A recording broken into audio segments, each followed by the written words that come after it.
Greetings once again from the workbench in the corner of the basement. I just wanted to give a shout out to YouTube user Joe or None in Arkansas. John, I love your videos. I think it's a great thing you do in restoring the old vintage radios and equipment and such, and giving them a new lease on life. For someone like me that's new to vintage radio as an interest and a hobby, I give you a big thank you. What we have here today is a 1948 Philco 48160 6-tube AM radio. This is a very popular and collectible set from what I've read on the internet. This radio came in ivory or brown, and this is a Bakelite cabinet.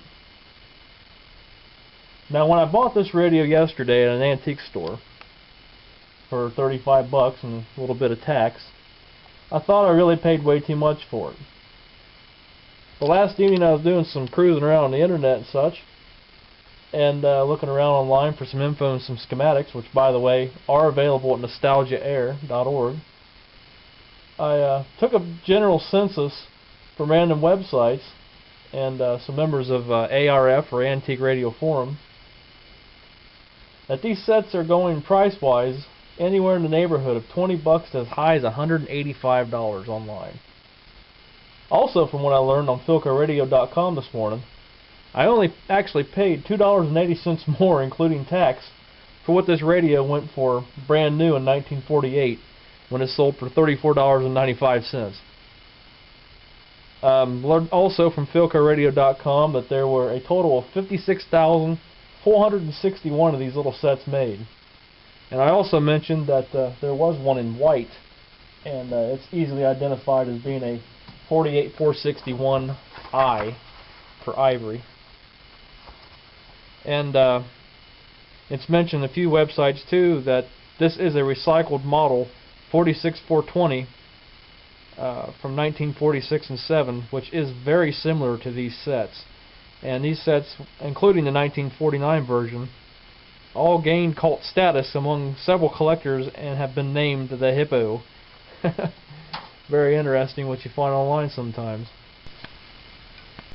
Now, I had wanted one of these radios for quite some time now, and my story begins about 4 months ago in a small antique store south of me, about 30 miles from here, and there was one of these sets available at the antique store for 20 bucks. But I'll tell you what, folks, it wasn't near as much good condition as what this one here is. It was missing a big chunk of the front from about right here to here, swath all the way across there. The antenna on the back of the poor thing, which the back on this one is pretty rough.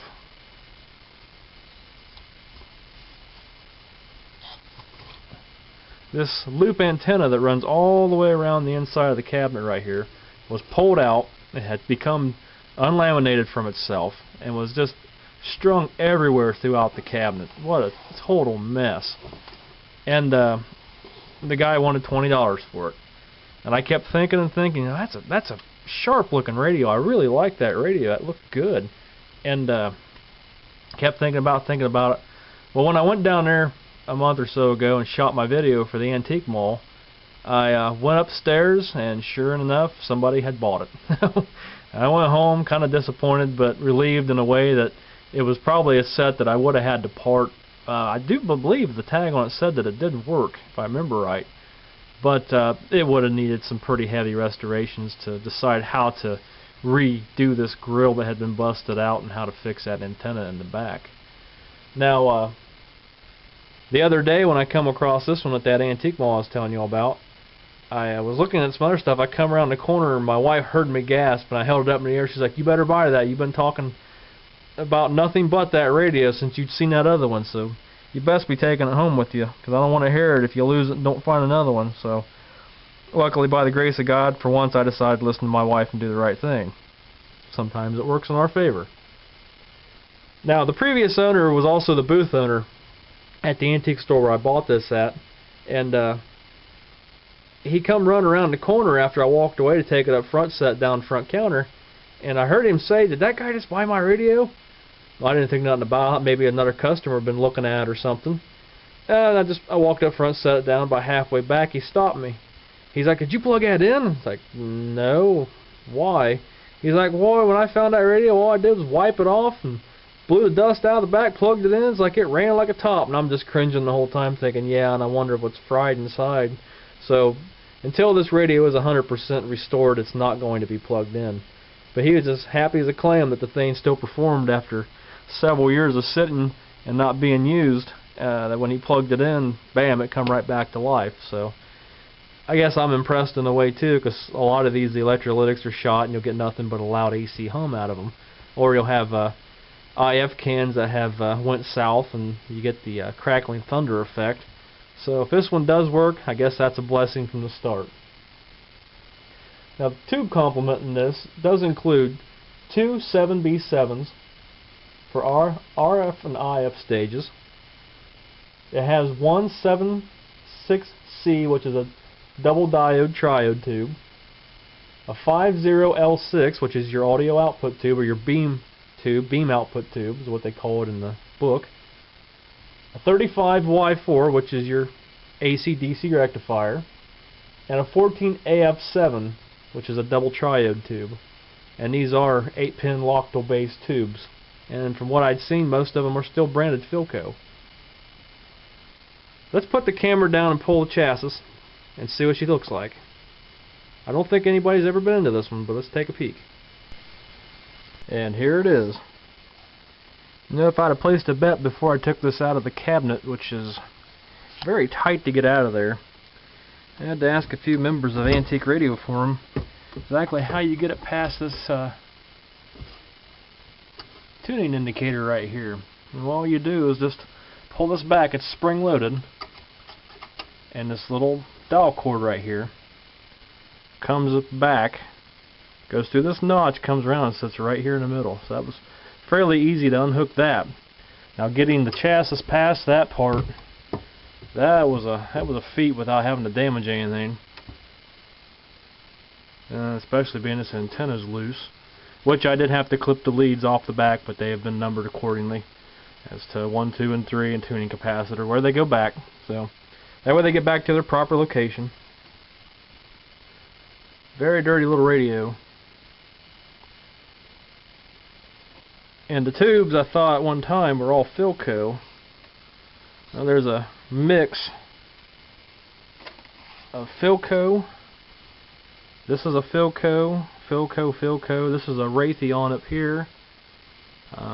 This one right here is a General Electric, and the one behind the tube shield is a Philco. So 4 out of 6 ain't too bad, I suppose. But all in all, the thing's in pretty good shape. Just needs a good bit of cleaning. And I noticed that this volume control shaft very loose. And I thought at first that maybe it was the nut on this shaft right here that was loose, but turns out it's not. It does operate though. Well, I should say it turns and clicks. I shouldn't say operate. I don't know. I'm not going to plug this in until it's restored. But the top's been mangled. I don't know if you can see that, how it's offset and kind of screwed up. Whereas this one over here, this is what both of the inside of the knobs look like. So they're right here.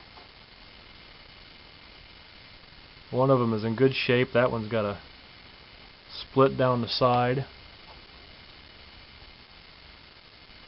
That one's pretty good. But yeah, that knob is screwed up. Flipping it over, I think that Philco used all their own capacitors. If I'm wrong on that, correct me. The two large electrolytics are both Sprig. The smaller capacitors are all Philco. And there's even one of these little domino capacitors in there. All in all, it doesn't look like anybody's been into this radio for quite some time, so if it does indeed still operate, I'm very impressed.